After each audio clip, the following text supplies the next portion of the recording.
Escoitas agora? Vale.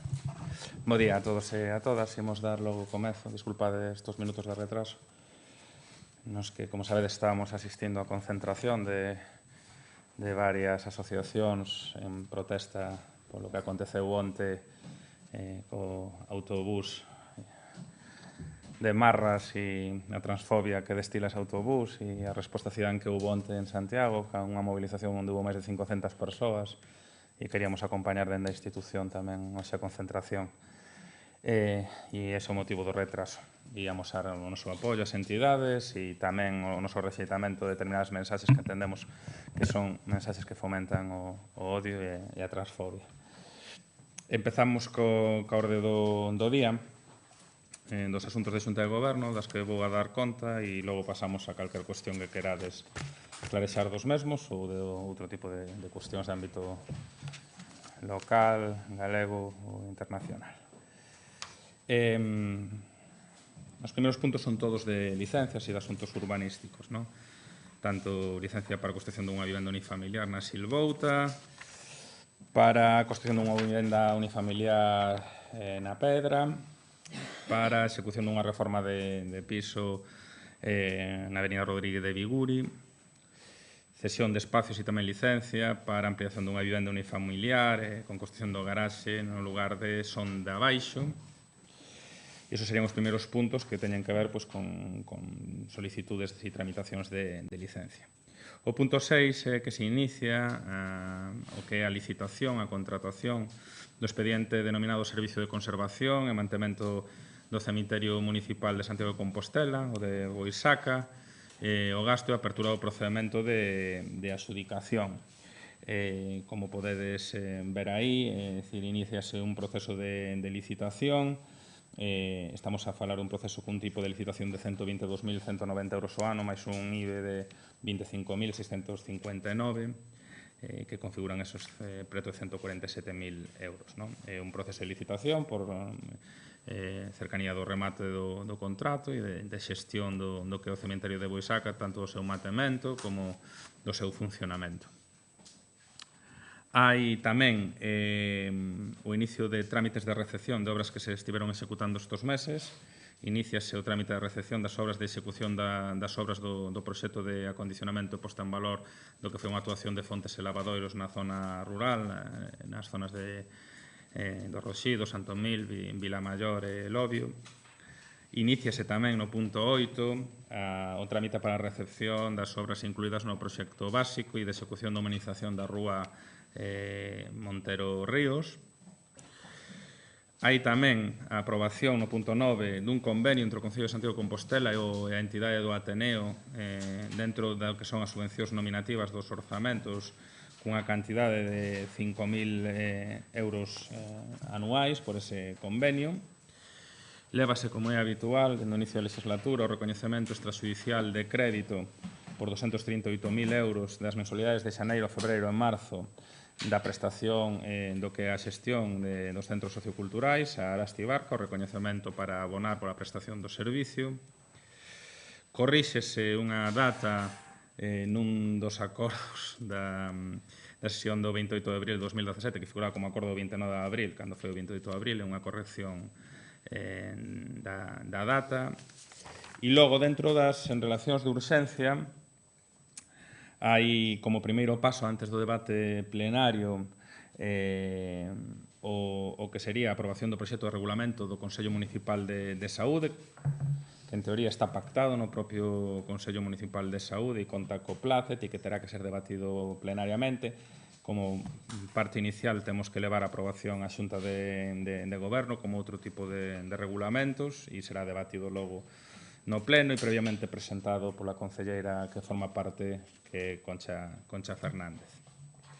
Hai un punto segundo no que se aproba o cadro de prezos para o ano 2017 que se aplicará nas obras da concesionaria Viacua. Non un tema menor, até o momento é certo que entendíamos que non existía de alguna maneira un marco de cadro de prezos para executar e non xerar agravios nas diferentes obras que se executa a través da concesionaria. Estamos a falar de tomas de auga, de obras de saneamento, non?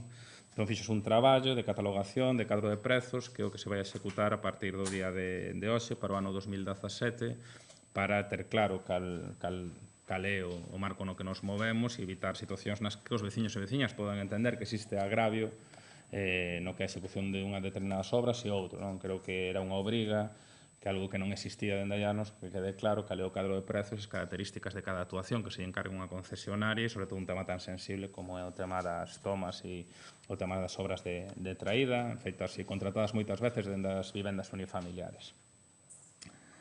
Hai tamén o punto número 3, que é autorización para sustituir temporalmente 7 vehículos adscritos ao servicio do transporte urbano. Como sabedes, o transporte urbano está en proceso de liquidación de contrato e de inicio de nova licitación que se enmarca a partir do verán, cando se nos dé autorización a nivel europeo para poder iniciala pola cuantía do mesmo. A ninguén se lle escapa que a flota é unha flota que en algúns casos está moi deteriorada e a ninguén se lle escapa que o proceso de liquidación do contrato e que o proceso de licitación vai a levar uns meses. E é, polo tanto, que a empresa concesionaria da prestación do servicio solicitou a finais de ano a sustitución de 7 autobuses, dado o deterioro de parte da flota.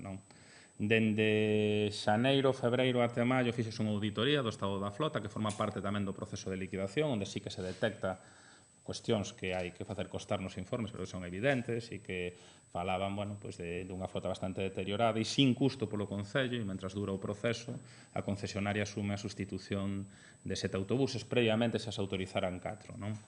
Nos parece unha cuestión onde se prima, evidentemente, a seguridade dos usuarios do transporte público e onde se protexe de alguna maneira a prestación do servicio mentras dura o proceso de tramitación e de licitación.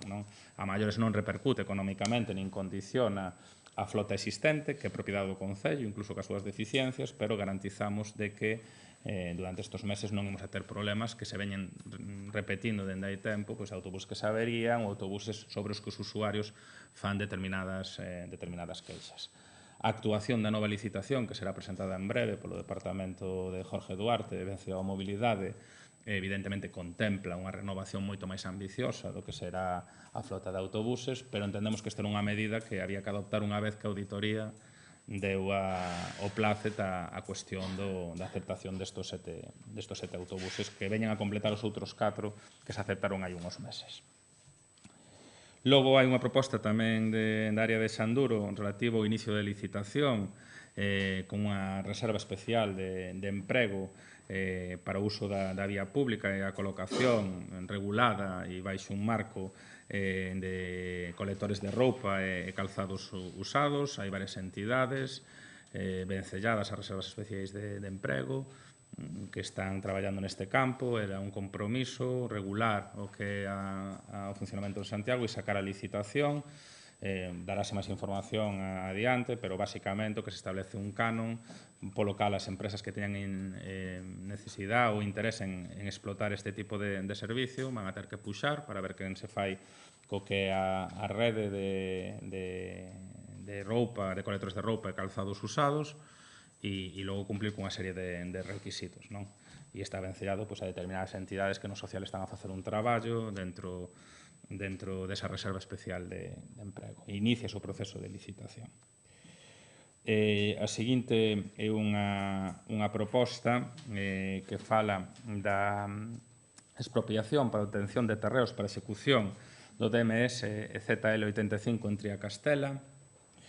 Este é un expediente que ven de lonxe, é un expediente polo cal o Concello no seu momento iniciara unha expropiación que fora recurrida diante do xurado de expropiacións de Galicia.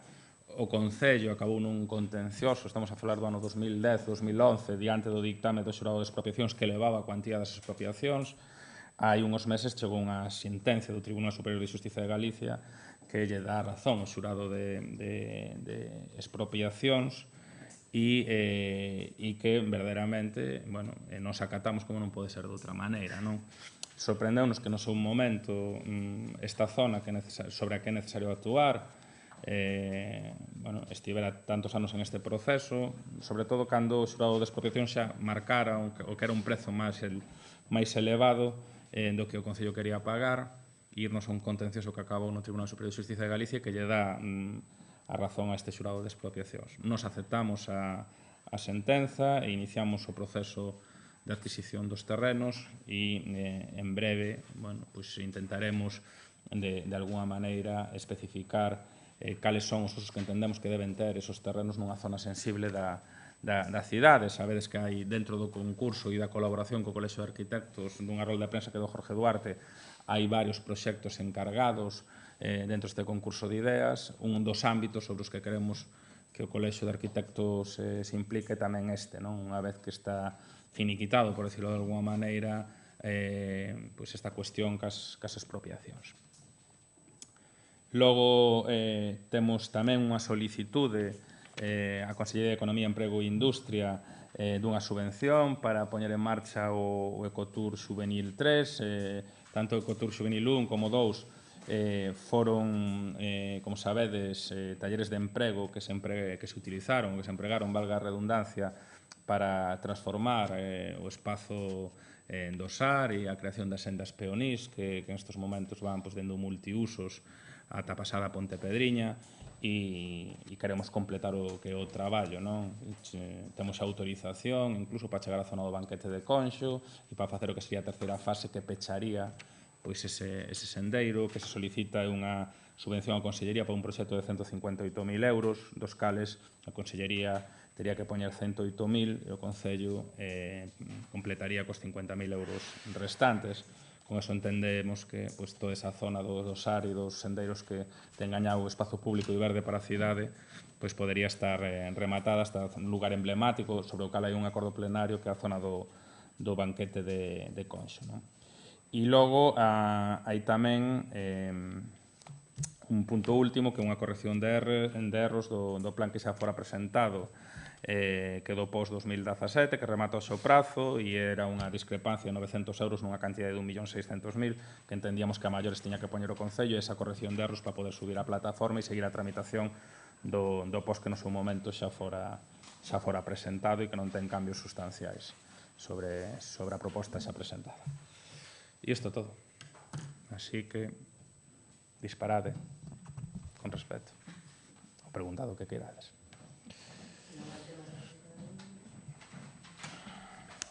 Saber si xa tomou alguna decisión con respecto á municipalización ou vai pensar todo o fin de semana? Vou a pensar todo o fin de semana para non aburrirme. E o luns vola comunicaremos. Está dado un debate político, está falado con servicios xurídicos e o luns tomarei unha decisión ao respecto sobre se se vai a pleno na convocatoria das comisións ou se se agarda. En todo caso, se xa cal sexa a decisión, vai haber un principio de precaución, de que ningunha das decisións sexa definitiva e este condicionada á resolución do xulgado e non imos a facer nada, evidentemente, que xere ningún tipo de inseguridade. Por eso que a maiores da decisión política se está a falar con asesoría xurídica para buscar que a decisión que sexa unha decisión que non cause ningún tipo de conflito, que ten que ser, por outra banda, un proceso en paralelo que é un recurso que presentou outra empresa contra a xestión do servicio. Basamos en lo que acaba de decir, en ese informe que pide prudencia, podemos esperar con máis probabilidades que se pospoña ou paralice esa... Non, eu creo que en calquera das dúas opcións se vai aplicar o principio de prudencia, porque se leve ou non se leve se pode adoptar un acordo condicionado, teremos que sustancialo ao longo da fin de semana e o luns volo comunicarei. Non está pechada a decisión, é absolutamente sincero o que digo, e en todo caso tendemos a ser persoas en ese sentido serias, independentemente da decisión que tomemos vai a ser co place da asesoría xurídica e co proceso que está aberto pola reclamación que no seu momento fixo do AL e da cal estiveron sempre informados o conxunto dos membros da comisión e do resto dos grupos políticos. Pero non dedes nada por suposto, porque seguramente vos sorprendamos. Nos gusta el rock and roll.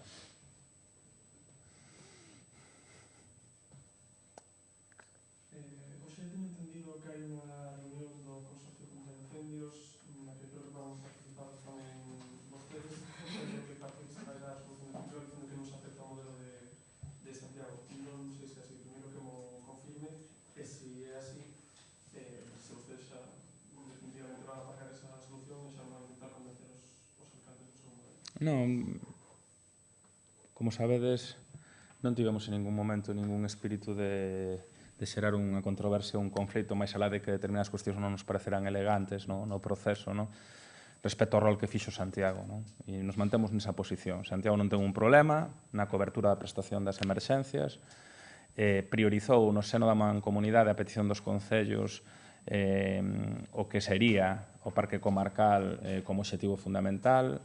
A petición do Consorcio Provincial e dos concellos encargou dun traballo de viabilidade dese parque comarcal partindo da situación do Parque do Concello de Santiago. Empregouse enerxía, tempo e cumprimos con o noso traballo que é recoñecido por todos os concellos. O obxectivo era aproveitar o existente, facer unha proxección para ter un parque en condicións nun período de tempo máis curto, dado que hai concellos que por lei terían que prestar un servicio que a día hoxe non poden prestar e que hai determinadas edificacións para as cales non existen recursos, sobre todo edificacións en altura, na zona do Milladoiro e en determinadas zonas de Teo.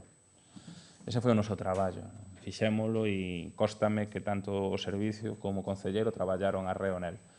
Si se entende que hai outras opcións que para os concellos garanten un menor custo e garanten unha boa prestación do servicio, non somos absolutamente respetuosos e agardamos que non se equivoquen e agardamos que a posta en marcha desa vía de alguna maneira libere da responsabilidade de Santiago coa comarca nesa prestación de emerxencia.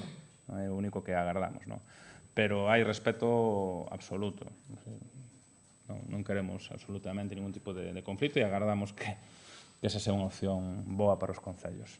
Hai dúbidas razonables, xa sabedes, os custos, os ratios, o persoal, os tempos, porque claro, unha cousa é partir dun servicio xa preexistente, outra cousa é partir da nada, ter que facer un edificio, ter que contratar novo persoal e os ratios do mesmo. Hai dúbidas razonables, pero terán que ser as outras administracións as que a resolvan e as que intenten enfrontar. Eu creo que todos os alcaldes e alcaldesas, en este caso alcaldes da comarca, queren o mellor para os seus concellos e supoño que eso terán no seu pensamento. Alcalde, dicía onte o concelleiro Manuel Dios que estaba xa bastante pechado o proceso de licitación dos comedores escolares. Non sei se nos pode avanzar. Non. Non, cóstame que hubo traballos con contratación, que está todo presentado, que se estivo intentando facer incorporación das peticións da Federación de AMPAs, pero non podo darvos unha información máis alá desa información xenérica que eu teño, de como vai o proceso. Non quero dicir, non vou a completar nada sobre Manolo, porque Manolo está máis en riba do que a nova licitación e ten máis información. A mí, Sobre os cambios sustanciais que poden. sei que había vontade de aceptar todos os que se nos deixara dentro do marco legal da casa. Vontade política, logo ten que ter un encaixe co que é a tramitación e con que non dispare os custos. Máis alá do que estarían dispostos a asumir os pais e as nais e o propio Concello. Estáse xogando con ese equilibrio, como se foi xogando na medida en que fomos introducindo melloras. Pero non teño ningún dato a maiores, polo menos en concreto, para poder darvos desa filosofía, da que sí que estiven informado en todo momento.